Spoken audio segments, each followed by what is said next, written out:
I'm Karen Elgersma at Bayside Middle School honoring Pink Shirt Day, and you're watching Go Island on ShawTV.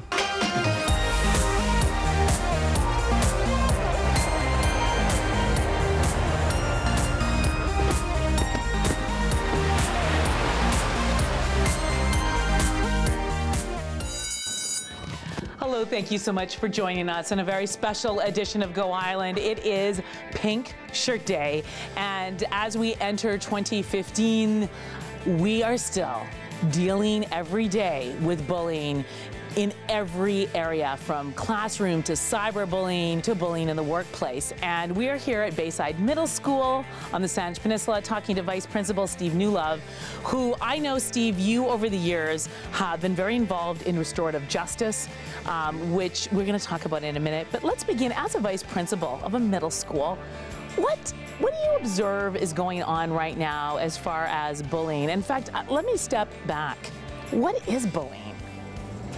I would say bullying is something that happens that would make anyone feel lesser than a person. It can take many different forms, from physical to emotional to verbal to even online. What advice would you give a parent who has a young one at home, a teen or a youth, who feels like they are being either bullied or made fun of or teased, or they're kind of they're the one getting kind of picked on right now? What wisdom would you give them? So I would encourage them to talk with a trusted adult, whoever that might be. Maybe it's their teacher, maybe it's their school counselor. Usually I find that they have talked with their parents, but sometimes they need that extra push to come and tell someone at school so we can help to work to address it. Pop culture has done a phenomenal job of giving young people the courage, the information, the tools to have that courage to speak up and tell an adult that they're being bullied. And our very own Kevin Schreck met up with the team from the Boys and Girls Club that are putting together anti-bullying PSAs. Pink Shirt Day should be 364 days of the year. And as we honor this day, we are at Bayside Middle School talking to Vice Principal Steve Newlove. Steve, you have taken oodles of courses on restorative practices. You are an expert in this field. Let's talk a little bit about what that is and how it can make a big difference. Sure.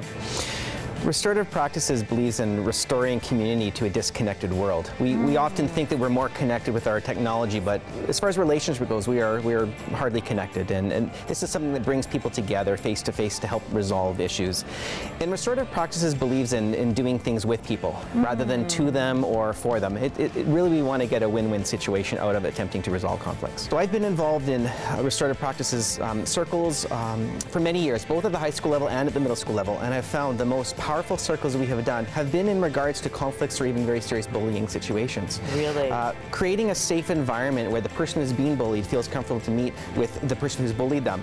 Some work needs to be done before that, but work can be done to bring them together so that the person who's done the harm is able to recognize how their actions have affected others. That really is the crux of it, because we know that people don't change their behavior until they see and hear how it impacts others. We're going to meet a couple of the students here at Bayside in just a minute, but first, there's a young person up island who has broken the silence. She is out there trying to inspire and empower young people who have been bullied. Rayanne LaPlante with that story. If you do see a situation where somebody is not so nice to someone else, how do you respond? You know, I think if it's myself, I would definitely just try to ignore it, because it's the best way to move along and not really care about it. Yeah. If it's somebody else, you know, I definitely think that standing up to the bully is always the answer, because sometimes when you're in a situation where someone is hurting you, you're vulnerable and you don't know what to say or do. So when you have friends to help you, that's always great. Absolutely. And if somebody is being bullied and they're terrified to tell anybody, what wisdom would you give them, Hunter? You know, think it through and realize that if you do tell someone, it gets better. Now, of course, cyberbullying is a huge issue. It's just so easy to do, because you can just go online and say nasty things and not realize the impact that you're making. And we have a story coming up right after the break that dives into this issue.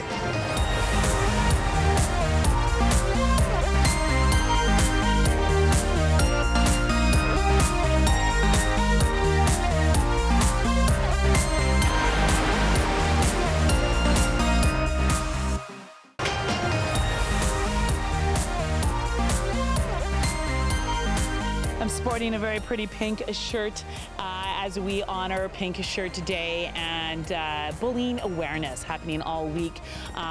Such an important topic. And no matter how old you are, I bet everybody's experienced some form of cyberbullying. This next story dives into this very important topic. Now, one of the things that inspires people is music. And there is a singer-songwriter who was bullied herself and turned that energy into something positive. There are so many different levels to bullying or just feeling unworthy when it comes to social media. I know sometimes I'll see something on Facebook and I'll go, I didn't get invited to that party or that wedding or that event, and even that makes me feel bad. Does that ever happen amongst your peers? Yeah, I notice that a lot because especially with Snapchat now, Yes. people post it to their story and they post tons of stuff that they wouldn't put necessarily to Instagram or Facebook. But you see that they're doing all this with your other friends, but not you. Yeah. What wisdom would you give people about how to manage that? You know, if you're feeling excluded, ask them, can I join you? Or try and include yourself. If somebody is, maybe they're just not feeling very confident about themselves right now and they're spending a little too much time coveting other people's life on Facebook, do you have any wisdom for them?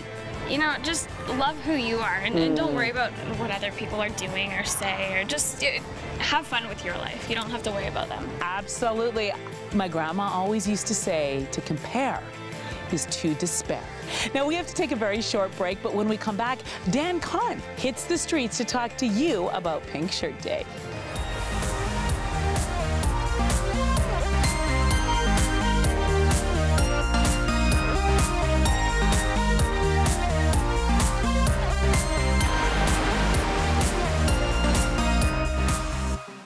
Steve is somebody who has been a vice principal in both a secondary and a middle school and seen so much. What wisdom would you like to leave all of us with as we close Pink Shirt Day? Just that we all have something to offer and that we all have something of value, and we need to remind ourselves that each and every day. Okay. The goosebumps again. I want to thank you all so much. It has been very inspiring. We will see you all next time.